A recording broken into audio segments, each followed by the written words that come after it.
Hey everybody, I am back. Welcome back to another week of Mortgage Boss Talk. Well, it ain't Tuesday, but Tuesday, Wednesday edition. I guess I could say that, right? I missed yesterday. I missed a couple weeks, I think, but I'm back and I'm back. I'm so excited because I got some good news, y'all. I don't never have no good news this year. That's why y'all don't see me very much over here. But anyway, for those of y'all that are new here, please make sure that if you appreciate what I got to talk about, you are hitting the subscribe button. And make sure that you like this video so we can get this information pushed out to as many people as possible. I am Joy Bailey. I am the mortgage boss. I am a mortgage loan originator. I have been in mortgage lending for 9 years. I have been able to work at banks and non-banks. I have an accredited mortgage professional designation. I have a background in education, and I am here to talk to you guys about the good, the bad, and ugly of home loans, honey. So here we go. Y'all come on in here. Come on in here. Today is going to be a glorious day. I am trying to tell you. Shoot. Oh, somebody coming in hot, baby. Wait, hold on. Wait a minute. Wait a minute. Wait a minute. Yes, that's what I'm talking about. Yes. You better go, girl. Come on, somebody. Congratulations to you. Oh my God, where you work? Where are you gonna work? So you passed your exam. That is super exciting. With Do you already have a job? Like, tell me, what's the tea? Come on, tell me all the stuff. I want to know what's going on. That is super exciting. I'm so proud of you because that is not an easy exam at all. When I was a teacher, I failed the praxis exam the first time that I took it. I had just had a baby. I fell asleep.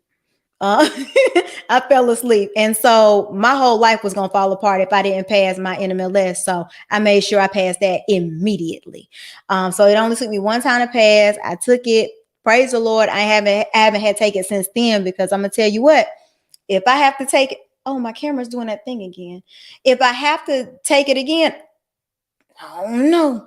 I just finished up all my CE and continuing education. So I'm super excited about that. But y'all, anyway, congratulations to you. I'm super excited. Congratulations.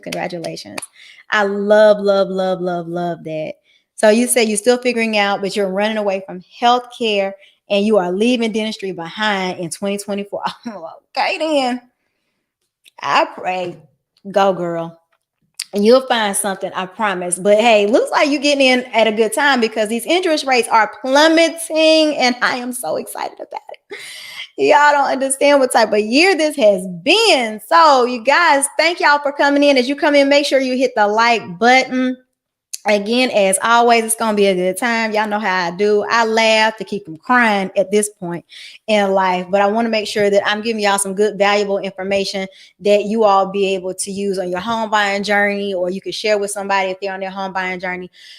Today, the housing market, we finally got a glimmer of hope, a little bit of good news. Praise God, whom all blessings flow. After I think maybe 18 months and about 6 or 7 different rate hikes, we done. I think we have reached the worst point. And why do I think that? The reason why I think that we have reached the worst point is because we finally saw things going the other way over the last couple of weeks, more specifically, like in the last 2-3 days. Interest rates are starting to come down. Now, we have not had interest rates. I think we had interest rates like the 22-year high of interest rates. So interest rates have not been this high in 2 decades. The last time interest rates were this high, I was in college. So I wasn't purchasing a home. Well, I purchased a home right after I got out of college, but I've not seen a market like this as being a loan officer. And a lot of people that are home buyers have not experienced that. I'm 40 years old. And so the average age for a first-time home buyer is about 33 years old. So if you think about the life that we have had, literally our entire adult lives, we've seen interest rates come down. We don't know anything about the 80s. We don't know anything about Reaganomics. We don't know anything about 18% interest rates. We don't know anything about that at all. So this is very welcoming news because interest rates can be very jarring when it comes to home buying because the price of houses are so expensive. Interest rates, in all honesty, if I'm going to be completely fair, interest rates is not exactly what keeps people from being able to purchase a home. I always tell people you never get qualified for a purchase price. We qualify you for a payment.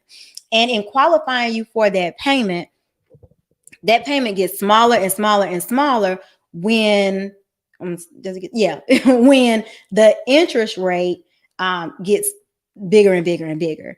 And so somebody that could have qualified for, $3,000, 2 years ago, they might only qualify for a $1,500 payment now. And so this is welcoming news. So why are rates down? So in our industry, and I mentioned to you a little bit earlier at the beginning of this, I do have an accredited mortgage professional designation.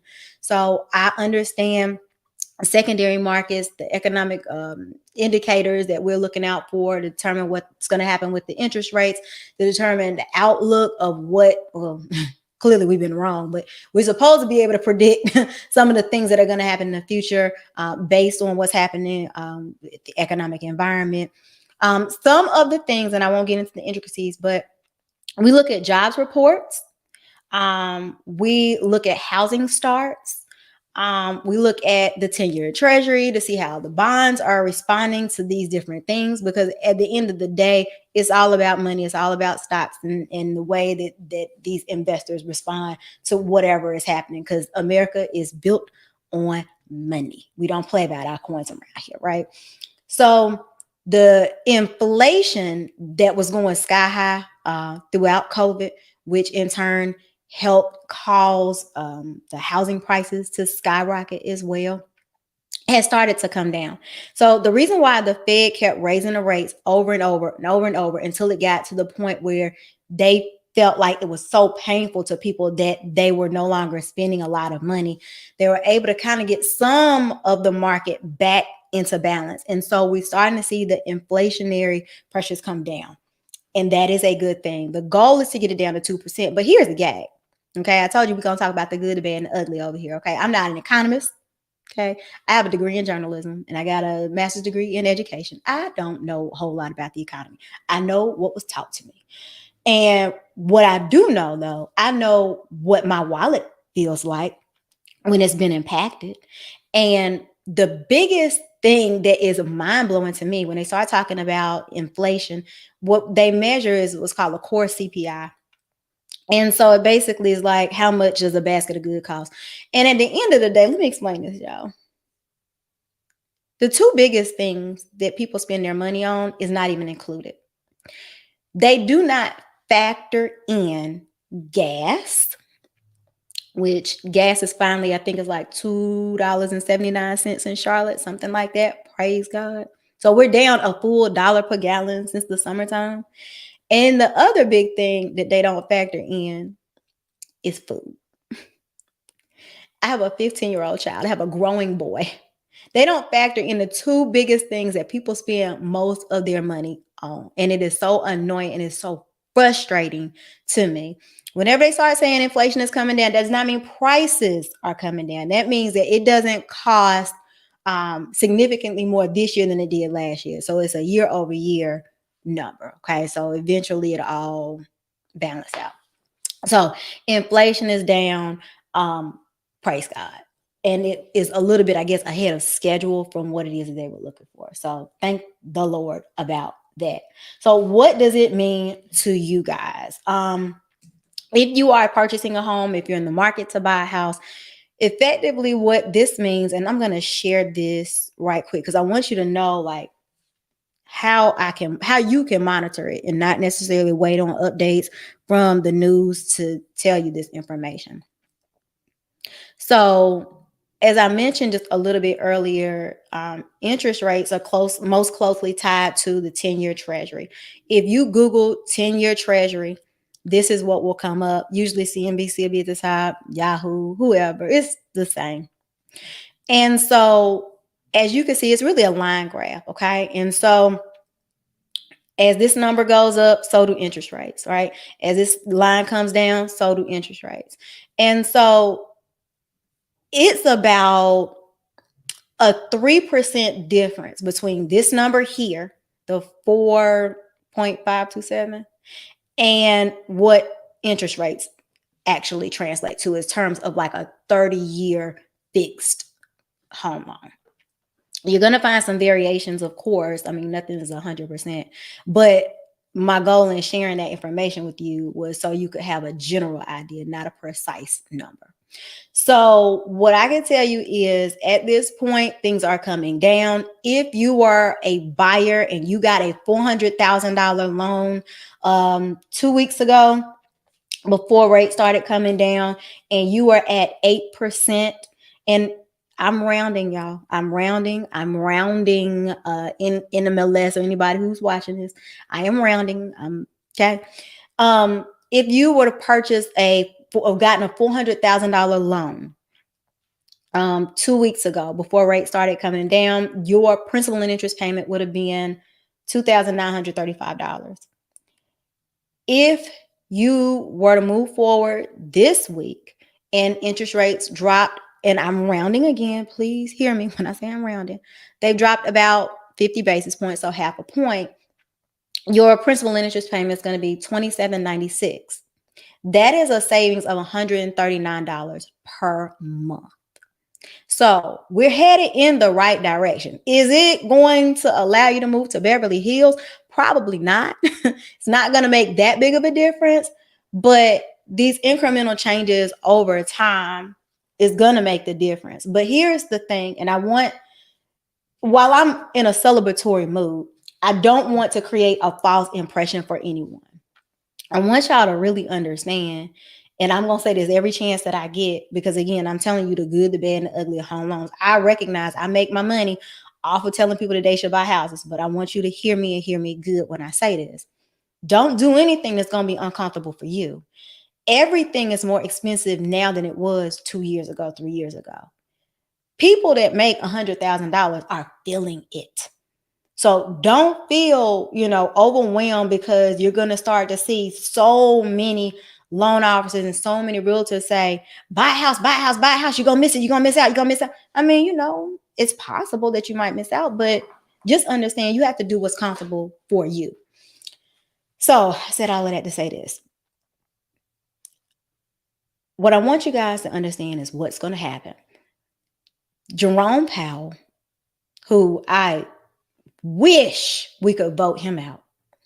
Jerome Powell is the Fed chair, and he is the one that always says, hey, interest rates are going up. We're going to cut rates, whatever. That's his job. His one job is to make sure that the economy is not too hot and it's not too cold. Well, back in COVID, he let it get way too hot for too long, kept the rates too low for too long. And so that is why today home prices are $200,000 higher than they were before. That is why the house that you could have gotten 2 years ago, you probably going to have to get double your salary to buy that house again now. And it's going to be like that for the foreseeable future. I would dare say forever. He's ruined home buying for an entire generation of people. Historically, a purchase price has been about 3 times the average income in America. Right now, the average purchase price is 6 times what somebody makes. So it's terrible. It really is. I'm being honest about it. Please understand that the reason that we're having this problem with home prices being double what they were is because of a supply and demand issue. We do not have enough homes, okay? The reason why we don't have enough homes is not Jerome Powell's fault. I mean, I wish I could blame him for this too, but it's not his fault. The economy slowed down. The housing market pretty much shut down after 2008's crash, and it never caught up again. And so as more people got into the market, it continued to build and build and build and build. But he has doused gasoline on it was a smolder. It was smoldering. Now it is a 5-alarm fire, and unfortunately. So with that in mind, as interest rates come down, in his mind, and I don't know why he said this or why he thought this, his prediction was, well, if I take the interest rates up and I make it so people can't really buy houses like that, then that means the prices of homes are going to come down and everything's going to be great again. It didn't happen because there weren't enough homes available in the first place. So we have a supply and demand issue. So as long as there's a supply and demand problem, it doesn't matter what the interest rate is. The sellers are always going to have it in their favor because it's more of them than us. And by us, I mean home buyers. And as long as that imbalance is there, as long as there's more people that want what's actually available, they can practically charge whatever they want to charge to the highest bidder. Whoever can afford it, can afford it. So as interest rates start to come down, while I'm excited and I'm hyped up and I'm geeked up, I am telling y'all, it's going to cause purchase prices to continue to go up. They're probably going to go up, 5%. Generally speaking, they're only supposed to go up about 3% every year, but it could start the whole problem all over again. So be mindful of that as you plan for 2024. I want you guys to understand there is no magic fix. There is no miracle solution that anybody has been able to come up with. He's experimenting, and he's experimenting in a horrible, awful, terrible way.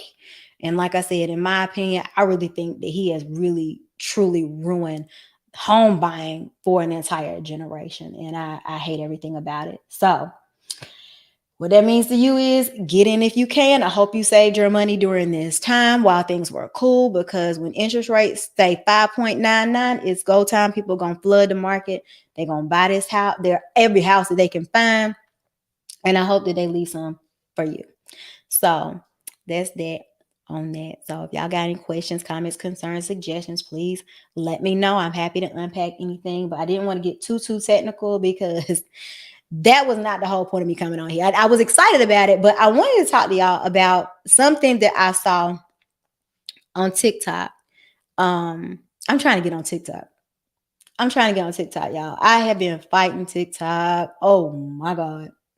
I was like, I can't go over there. I can't point and dance like that. So I'm trying to get away from TikTok. I'm sorry. I was trying to get away from TikTok, but now I'm all for it. I'm on it, doggone it. But anyway, so I was on TikTok yesterday, 2 days ago, 3 days ago, something like that. And there was a young lady that was sharing advice. There was a lot of people over there were sharing advice, but she was sharing advice about her home buying experience. And I want y'all to watch it because I want to comment on it and talk you through some of the misinformation that she provided. So let's watch this together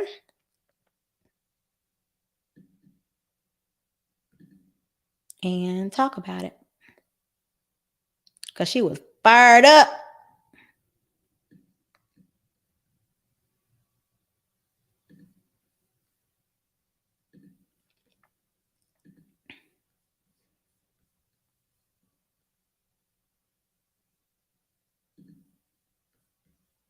They will not tell you when you buy a house, or at least they didn't tell me, and now I'm salty.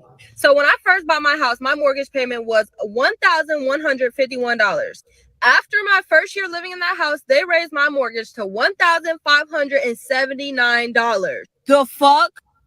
I thought I was tripping. That is a $428 increase. I was under the impression that my mortgage payment would literally never change, but I was wrong.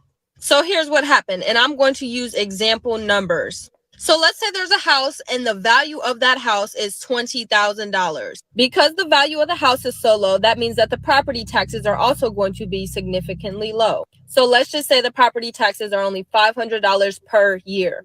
Okay, now let's say an investor comes in and rehabs the entire house, puts everything brand new into the house, boom. Now it's a beautiful home. And now the value of that house is $150,000. Okay, now because the value of the house went up, that means that the property taxes are also going to go up.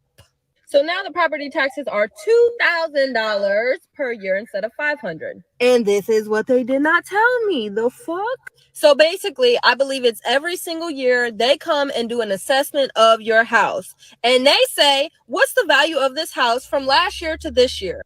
And if your property has increased in value, they are going to increase your taxes. Now, I am highly upset with the people who my mortgage lender and my realtor for not explaining this to me. And the reason why I'm so upset is because I would have been okay with that if they would have explained that to me and I was ready and prepared. But no, I just got a bill in the mail and it said a $428 increase due in 2 months. I believe the issue is a lot of the times, especially when it comes to young people and first-time home buyers, realtors and mortgage lender, whoever you're dealing with, they don't want to give you all the information up front because they just want to make the sale. They just want to make money. And I believe that is so unethical because now I don't even want to work with you. Like, just tell me so I know and I'm prepared. Okay. All right. So, y'all, this young lady said a lot. And so her experience is not a foreign experience to a lot of people. Most of the time, people will go through the home buying process and they will be unfulfilled for one reason or another. And so I personally don't think anybody should be choosing their loan officer based on the interest rate. I'm not saying that's what happened in this situation, but it does speak to the fact that there was a mismatch between her, what she needed educationally, and what may have been provided to her. So for those of you guys that don't know, if you are a first-time home buyer, I do want to explicitly tell you, whenever you purchase a home and we say that you have a 30-year fixed loan, your principal and interest does not change. Your property taxes, your homeowner's insurance, and your HOA dues, if you have HOA dues, those three things can change. And so, because those three things can change, yeah, you may experience some fluctuation every now and again. The loan officer would not know what the county's assessments are going to be. There's a 0% chance that a loan officer would know that because it is local to the area, it's local to that municipality. I live in Charlotte, North Carolina. I live in Mecklenburg County. I have no idea what goes on in the county next to me. So how would I know if I'm licensed in, I don't know, Maryland? I have no idea what goes on in Anne Arundel County. No clue. So with that said, y'all have got to be comfortable with the loan officer that you're working with, and you've got to figure out what it is that you need up front to make sure that you don't feel like this young lady felt. So let me respond. And then I want to show y'all something. If you are a home buyer, this is going to be like super, super, super important. I'm probably going to clip this up and make it a separate video. So we're going to unpack the document that she said that she didn't know nothing about this on. Okay, so here's something they will not tell you when you buy a house, or at least they didn't tell me, and now I'm salty. So when I first bought my house, my mortgage payment was $1,151. After my first year living in that house, they raised my mortgage to $1,579. The fuck? Okay, so I don't know who is they raised her mortgage. They raised her taxes is what happened. And every time that the county assesses the value of your home, i.e. equity, i.e. I got generational wealth, y'all know, that means that the taxes are gonna likely increase as well. Fuck. I thought I was tripping. That is a $428 increase. I was under the impression that my mortgage payment would. Okay, now no shade.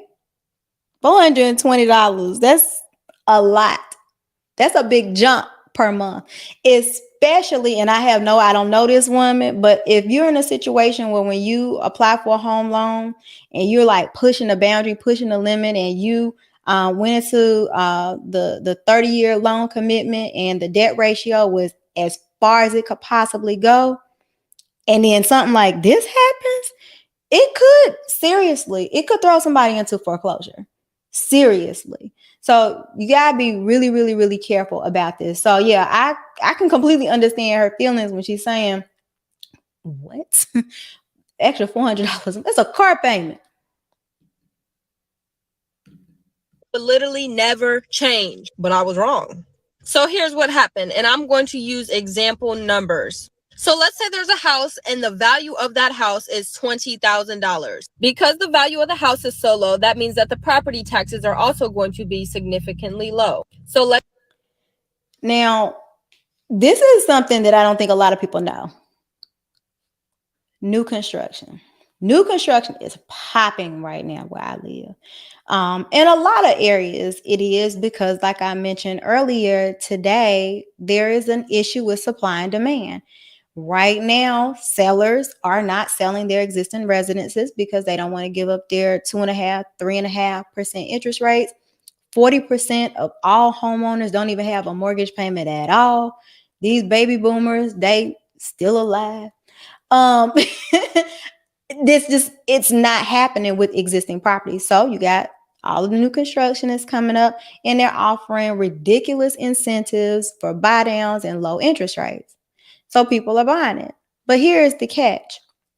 Whenever the county is assessing new construction, they are not riding down that street on a month-to-month basis.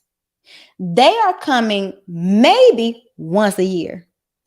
Where I live, it's like a 4-year assessment. But if you have new construction, then obviously they're going to come out and they're going to evaluate everything. So I want you to understand that there are two parts to a house. You got the land. Sometimes people are like, oh, I want to buy land. I want to buy some acres. Land is an investment. You buy it, you let it sit, you don't do nothing with it for generations, and then maybe something to come along and now your whole family's a millionaire. Okay. So land, that is real estate. Okay. So you have the land, which can be taxed. So if you're someone that you own a tract of land, you have a tax bill that comes every single year for your little piece of land. Or if you got farm or whatever it is, and it's just land, you get taxed on the land. Okay. Then when somebody comes along and they knock down all the trees and they decided they want to put up a building, that building is called an improvement to the land. Now, that has significantly higher value because before it was just trees. So what happens is what month is this? November? Okay, so it's November. So let's say January. So let's say your taxes are due in January. So let's say, last December, January, this neighborhood that I live in was being built. Some of the houses were here, some of the houses were not. And I live at 123 Main Street. And 123 Main Street was just dirt last January. And so the tax bill might have been $65 a month. Okay. I don't know if that makes sense, but let's roll with it. So real cheap, super like nothing, right? So that's it. Well, you go February, March, April, May, June, July, August, September, October, November. Okay, we here. November. It's a house. Somebody lives in it. Here comes January again. They ride around. They say, oh, look at that. That wasn't here before. Let me walk around. Let me see what's going on. This is nice. They looking, they see that all the other homes in the neighborhood have been built. They know the purchase price. They done figured it out. They got their algorithm. And so now they've decided that dirt is worth a whole lot more because there's a property that's on it. And so they're going to issue a different tax bill based upon the improvements on the land. When people buy new construction, sometimes they end up having a payment significantly lower than it's actually supposed to be because the tax on that, in that payment, in that PITI payment is this much. But then when the new tax bill comes out, is this much. So be mindful of that if you are buying new construction. You want to make sure that you are fully aware of what the payment could possibly end up being after the tax assessor has factored in the improvements on the land. Okay.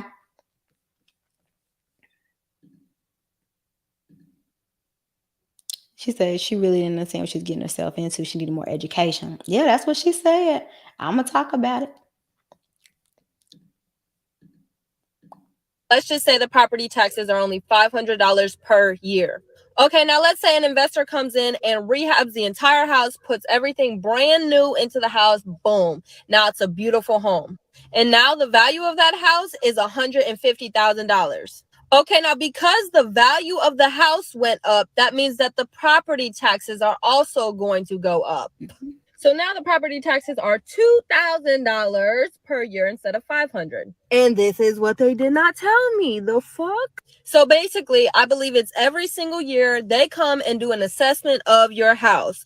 And It could be. It may or may not be every single year. It just depends on your area. So wherever it is that you live, please check to see how often they have these valuations for property taxes. And they say, what's the value of this house from last year to this year? And if your property has increased in value, they are going to increase your taxes. Now, I am highly upset with the people who my mortgage lender and my realtor for not explaining this to me. And the reason why I'm so upset is because I would have been okay with that if they would have explained that to me and I was ready and prepared. But no, I just got a bill in the mail and it said a $428 increase due in 2 months. I believe the issue is, so again, as I alluded to before, there is a 0% chance that the loan officer would be doing such granular detail on somebody's loan application to be able to make that type of prediction. That is local. Real estate is local. And again, if I'm going to be completely honest, whenever we are trying to work with home buyers, more often than not, we are more than willing to answer questions that they have. In the event that there's questions that were not addressed, we do have some additional steps that we can take just to make sure all our bases are covered. Hang on one second and I'll show you. So, but listen to her complaint. a lot of the times, especially when it comes to young people and first-time home buyers, realtors and mortgage lender, whoever you're dealing with, they don't want to give you all the information up front because they just want to make the sale. They just want to make money. And I believe that is so unethical because now I don't even want to work with you. Like, just tell me so I know and I'm prepared. Okay, so here's some. So let's talk about this. This is very interesting to me. The young lady said that she wished somebody told her in advance that this is something that could happen. She said no one talked to her about it. Nobody warned her. Nothing. Couldn't believe it. She felt a little disenfranchised, which is fine. I can't talk about somebody else's experience because I wasn't there. I wasn't a part of it. So her feelings are completely valid if that's how she felt. However, there was two big problems with this complaint. Thing number one, I believe she's a first time home. I'm positive she's a first time home buyer because that was the point of her series, telling other home buyers things that they should look out for. So she's a first time home buyer, right? And whenever you're a first time home buyer, 9 times out of 10, well, I know you have to take a home buyer education course. The home buyer education course can come several different ways. It can be done in person. It can be done on a Zoom, or it can be done electronically online, where you just kind of go through and play the video, click, click, click, type thing. You're done in 30 minutes. You have to print out a certificate, and you have to send the certificate to the lender as proof that the home buyer education course was completed. That's a fact. Part of what they talk about in the home buyer education course is the possibility that your payment could go up. We talk about fixed loans. We talk about adjustable rate loans.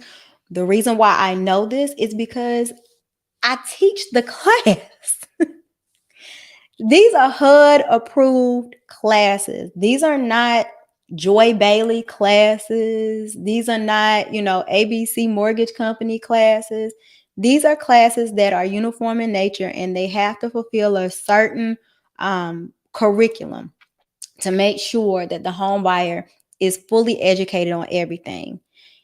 If you all are watching and you are too young to know this, in 2008, there was a huge crash, which I think everybody knows that. But outside of that crash, what ended up happening was there were some laws that were changed. There were some oversight boards that were created. So you have the CFPB, which is the Consumer Financial Protection Bureau, that was created out of Dodd-Frank, which is basically a law that says, hey, y'all can't be messing people over for your own benefit. This isn't right. There's certain things that you got to explain to people. There's certain things you got to tell people. Not only do they tell us the things that we have to tell people, they tell us a time frame in which certain things have to be told to people. You cannot see your closing numbers and then close on your loan in an hour because they feel like, well, the consumer hasn't had enough time to digest the information yet. So there are a lot of mile markers and a lot of, checks and balances throughout the process to try the very best that it can to make sure that the consumer is being protected from point A all the way to Z. It's the law. Okay. So human beings are human beings. I'm a human being. I do not bat 1,000. As great and wonderful as I think I am, I don't bat 1,000. If I am going through my one-on-one consultation, which I do Zoom calls with my buyers, I have a master's degree in education, so I lean into education. I'm a friendly person. I like talking. So I want to make sure that I'm making myself available and I'm answering the questions and doing all the things. I am the most forgetful person that I know. For real. I'm not joking. For real. I'm the most forgetful person that I know. If I don't say something, it's because I forgot. I'm a human being. I'm allowed to forget. And so in the event that something's not covered by just conversation with the loan officer, in the event that something, it slips through the cracks for whatever reason, which it shouldn't, with the homebuyer education class, we have something that we call initial disclosures. Whenever someone, and I'm trying to pull up something because I want to make sure I don't want to miss what I need to say. Okay. Whenever someone applies for a mortgage loan for a primary residence, second home, investment property, through conventional loan, you're gonna get conventional mean like a regular conforming like Fannie, Freddie, FHA, VA, USDA type loans. You're gonna get something called initial disclosures. Initial disclosures are a uniform set of documents that go out to every applicant once the critical 6 pieces of information has been gathered that says, hey, you got to tell somebody certain information within the next 3 business days. Okay. 3 days. You got 3 days. As soon as you got all of the pieces of information collected that says, hey, this is now an application, we have to inform the buyer of not a little bit of information, but about 90 pages worth of information. Those disclosures were not written by myself. They were not drafted by my company. They were not drafted by any mortgage company. That documentation has been drafted by, I don't know whoever was drafted by, but they tell you every possible thing that you could ever want to know. It covers absolutely everything. And by absolutely everything, let's talk about it. So I don't want to go through all of the documents with you, but I will say this. Those disclosures include, but not limited to, the loan application. You get a printed version of your loan application. That loan application will show all of the information. If there's clerical errors, no big deal. Like, it's not going to stop the process, but you will get an updated copy at the end of the process to which you will sign off on and say, yep, this is correct information. It includes certain documents like a loan worksheet or a loan estimate. And we'll talk about the loan estimate in a minute, but that basically is an itemized list of how much the loan may cost you to get. It includes a projected mortgage payment, projected closing costs, things like that, so that you are aware of what it is that you're signing up for. It gives you information like, hey, I am ABC Bank, and I'm gonna send you to my brother XYZ Title Company and my sister LMNOP Insurance Company. I have to tell you certain information up front. I have to disclose to you that I have relationships. So we have to disclose affiliated relationships. You have to sign a document that says we have your permission to work on the loan. It's called intent to proceed. I can't collect certain things from you until you tell me that we have permission to work on the loan. We have to get your permission to go to the IRS to pull your tax transcripts.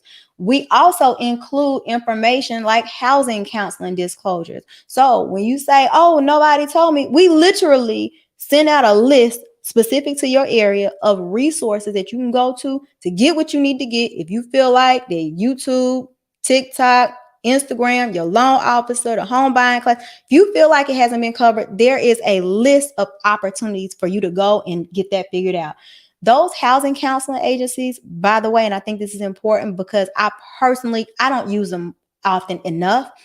They will help with credit. They will help with budgeting. They will help with savings. They will talk to you about how you can reduce your debts. They do it all, and they do it for free.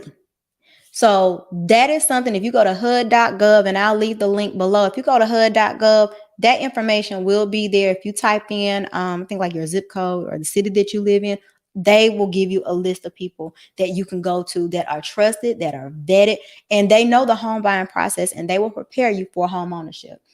Some more of these documents, I don't know, let me see what's important. Credit score disclosures, Equal Credit Opportunity Act notice, Fair Credit Reporting Act. It's a lot. Loan toolkit, Patriot Act information, all kind of stuff. But the point that I'm making is we send you information telling you what we're collecting, why we're collecting it, what it means. Do we have your permission to do it? And or you have to sign something saying, yeah, somebody told me this. And us telling you is the fact that you're receiving the documents either through FedEx or you're receiving them electronically. So I said all that to set this up. The young lady mentioned that no one told her about certain elements. And so I want to go over the loan estimate. The loan estimate is perhaps the most important document that home buyers care about. The loan estimate is an outline of everything that's going to happen in this transaction numerically. So I hope y'all can see this. Let me zoom in a little bit. So hang on. I hope y'all can see this. So the loan estimate is going to tell you the name of the bank. So I'm going through this line by line. So if it's ain't your judge, that is completely fine. But I'm going to separate this video into a different video so somebody can go online and type in what is a loan estimate. Okay. So here we go. So a loan estimate is going to include all of the details, everything that someone would need to know about the financial part, the numbers, the dollars, the cents, the percentages of that home loan. This has to be disclosed to a buyer within 3 days, after they have started a loan application. Will some lenders say, well, I can't give you a loan estimate yet. I can give you like a closing cost worksheet? Yes. If you've not done all of the things that you need to be able to trigger this particular document, you can still obtain the information, but The loan estimate is the official document so you can compare information side by side. That is why this is a uniform document. So you don't get confused because ABC lender called something an origination fee and XYZ lender called it an underwriting fee. So let's see. So it'll tell you the bank. It tells you the date that it was issued, which is super duper important whenever we say, hey, we'll match your rate. We want to make sure that we're comparing apples to apples. And if you get to the point where you have two loan estimates on the same day and you're trying to figure out who you're going to lock your loan with, you need to have your loan estimates from the same day and about the same time from two or three different mortgage companies. As I talked about earlier, interest rates plummeted over the last 5 days or so. If somebody had a loan estimate from Friday or from Thursday and they're comparing it to today, we're in two totally different I don't want to call it cycles, but two totally different worlds in terms of pricing. All right, it's going to name the applicants, the property address, the sales price. How much are you buying this house for? Over here to the right, excuse me. Over here, it's going to say, oh God, can y'all? Okay. Over here, it's going to say the loan term. Why are you getting this? Is it a purchase? Is it a refinance? You have a fixed rate or an ARM, whatever it is, it's going to indicate it right here in the upper right-hand corner. Conventional loan, FHA, VA, what kind of loan type are you getting? Everybody has a loan ID number that is specific to your loan so that we can pull it up in our systems internally.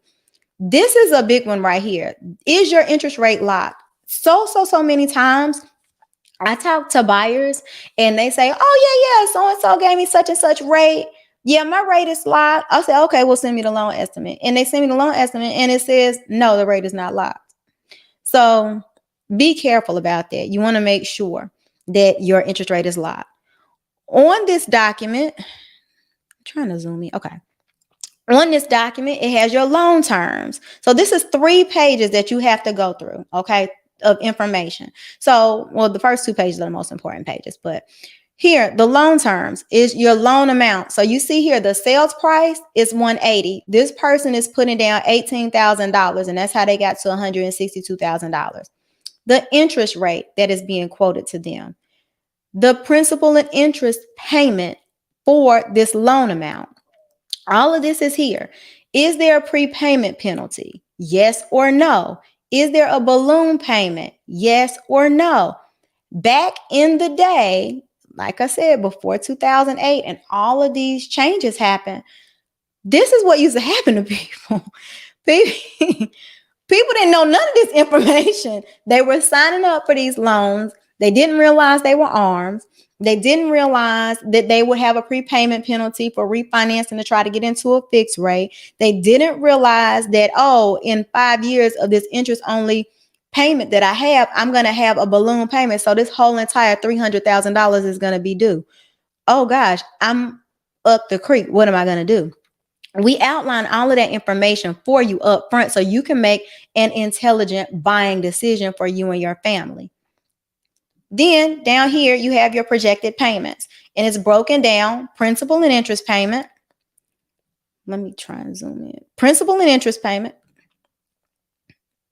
Okay.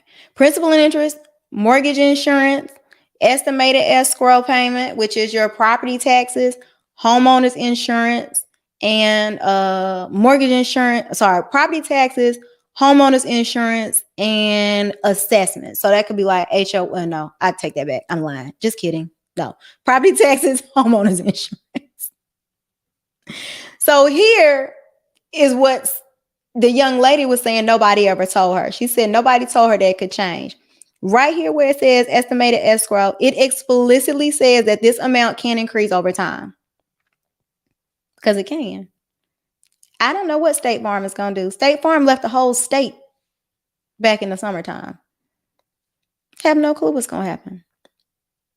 I don't know. Your value going to skyrocket. It might be worth $1 million in 3 years. I have no idea. So your taxes are going to go up. So we're just letting you know this is what it is today. Yeah, it says right here, 8. Okay, so right here it says 8 to 30 years, right? It's because we have no way of knowing what the tax values could go up to. We have no idea what these tax values could end up going up to. They might go down. We don't know. And so we're going to make an assumption. Let's say it's going to be the same. If we had to do some sort of forecasting for somebody's tax payments or insurance payments to go up, and we had to leave room in the equation, in the debt ratio, in the event that that went up, it would be a lot of people that wouldn't qualify. So we're going off of what the information is that we're being provided for by the county and or the city. So then you add all of this up, and then you have your total payment. The mortgage insurance can come off your loan if you're getting a conventional loan. And there's details that outlines, yes, it can come off, and then when it changes, then this is what the payment will be. Will that be the payment? That is assuming, that is assuming that nothing is going to change. Okay. Nothing's going to change. The only thing that changes on here is apparently this mortgage insurance is going away. All right. So let's keep going. Estimated taxes, insurance, and assessments. That's what I was trying to say before. I don't know why I was tripping over myself. So you have property taxes, homeowners insurance. Yes. This other right here would be checked if it was HOA dues. Again, we don't know what your HOA might be going through. Your HOA might go under some sort of litigation 5 years from now, and your HOA dues go from $110 to $200. Y'all might need new lamp posts, and then you get like a special assessment on top of your HOA dues. Things happen within your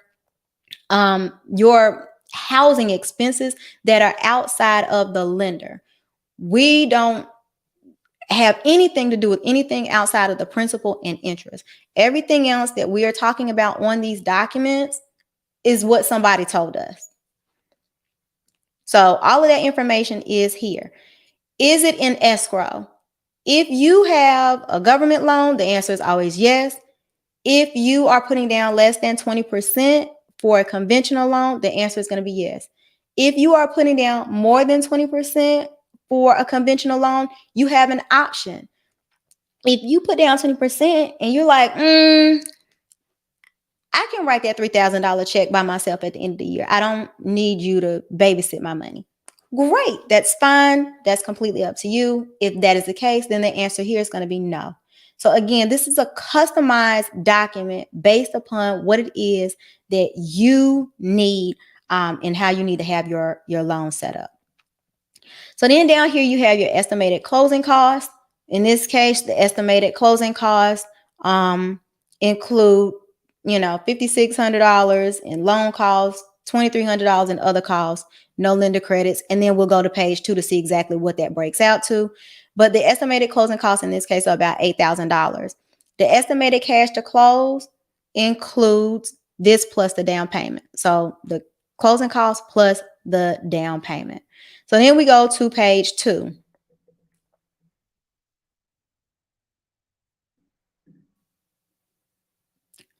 Page 2 is the breakdown of page 1. So page 1 is like, here's the building blocks. Here's the important stuff. Well, then page 2 is the details of those building blocks. So block A, closing cost details. This is what the lender is charging you. Jesus Christ, I hate my cameras doing this. Block A, this is what the lender is charging you to do the loan. I want to say that one more time. This is what the lender is charging you to do the loan. This block right here, this block A, is the most important thing for you to compare. That's it. So origination charges, do you got points? Are you paying points? What's going on? That's all. That's it. Oh, they're not giving. Oh, no, I don't have to pay no points. Oh, okay. Well, it says so right here, $405. This is where you can find that information. In block A, whenever it comes to shopping for a home loan, block A is the most important thing. You're going to compare the rate and this. The rest of these things really don't have nothing to do with us. We're only telling you what somebody else told us. So you got Block B. Block B is services that you cannot shop for. That means these are things that have to happen for you to be able to get a loan. And you can't go and get your own appraisal. You can't go get your own credit report. None of that. It is what it is. These are the fees here. Block C is services that you can shop for. Pest inspection fees, survey, things like that, no problem. In this situation, the title company, and I live in North Carolina, so it has attorney as well. You can shop for that if you want to. That's up to you to decide if that's what you want to do. Quiet as it's kept, and I'm not like trying to throw title companies under the bus, but more often than not, they charge more than a lender does. They can negotiate too. But, that's another story for another day. But that's what this is here. If you go to ABC Title Company and ABC Title Company says it's $1,500 and you say, well, I want to shop around, you're probably going to find about the same amount because they're competing with one another. So, I mean, you might save $50 or $60, but you're welcome to shopping around and you're welcome to choose whoever you want to do your title search for you. All right, so going back up to the top of here, and we're almost done. Other costs. So taxes and government fees, there is a cost to record and let it be known to the whole wide world that you are now the owner of this property. It is what it is. The county sets the rate, and so we just put it on here. The prepaid. So prepaids include three different things. It includes the per diem interest, which is the daily interest for the days from the loan day that you close on the loan through the end of the month. The property taxes and homeowners insurance set up for escrow. So that's what's all included here. Whenever you I just misspoke, but it's okay. I'll fix it in a second. Whenever you get homeowners insurance, they're gonna want to be paid in advance. You're paying for 1 full year up front, and then you'll deposit part of your next year's premium in your mortgage payment for the rest of the year. So that's where we get escrow. So here you're going to deposit a couple of months of insurance and a couple of months of taxes. And every time you make a mortgage payment, a little bit of that mortgage payment is going to go into your escrow for your taxes, and a little bit is going to go into your escrow for your insurance. Insurance. And what will end up happening is at the end of that calendar year, the lender will have enough money saved up from the money that you kept giving them to go ahead and pay out all of your property tax bill and your homeowners insurance. There are some fees that are considered optional. Title insurance is considered optional. We do disclose it to you because we just want to let you know, hey, this could possibly come up. This could be something that you might be interested in. If you don't want it, that's fine, but at least we told you up front. So we're trying to provide you a worst case scenario. You want a lender that's going to give you your worst case scenario, because if it's the other way around and they don't tell you certain stuff, you're going to feel a little bit jaded. This document is designed to make sure that the lender is being held accountable for the things that they are telling you. Because if some of these numbers are wrong, the bank has to eat the charges. The lender is going to have to eat it. If they told you some of these numbers, I'm not going to get into all of that, but if some of these numbers are wrong, there are certain tolerances that are okay, where things can fluctuate a little bit. And then there are some things that absolutely cannot change no matter what. And if it changes, they have to eat the charges. So you want to get a loan estimate if you can. So then down here, they just total everything up for you. Okay. So if you have questions about, well, where did this number come from? It came from these letters. So just go back and figure out what block matches this letter. Okay. Total cost, other costs, total closing costs. All right. And so then down here at the bottom is everything totaled up, Everything subtracted out, any credits that you're supposed to get, any earnest money deposits that you already put down, everything here is reconciled. And this is how much money you're going to need to have left to be able to bring to the closing table. All right. So I said that to say everything is disclosed to you. You can't say, well, somebody didn't tell me. I didn't know. Yes, somebody told you, you know. You probably don't remember seeing it. You probably don't remember hearing it. And I get it because things come at you fast. I completely understand that. And I'm not crazy. I recognize that. But just be careful, slow down, read the documents that you sign. I don't read everything I sign. I mean, we human beings. I don't know the terms and conditions of TikTok. I don't know the terms and conditions of YouTube right now. But I'm on it. So don't feel bad. But also just be really mindful that there are laws and there are systems and protocols and things that are there already in place to look out for you when you don't know you're supposed to be looking out for yourself, if that makes sense. So just be careful about that. So anywho, it's been an hour. I think I need to get my kid. That's all I wanted to talk about. Just wanted to clear the air, give you an update on the housing market, give you, a little tea and a little bit of education. Now y'all know how to read a loan estimate.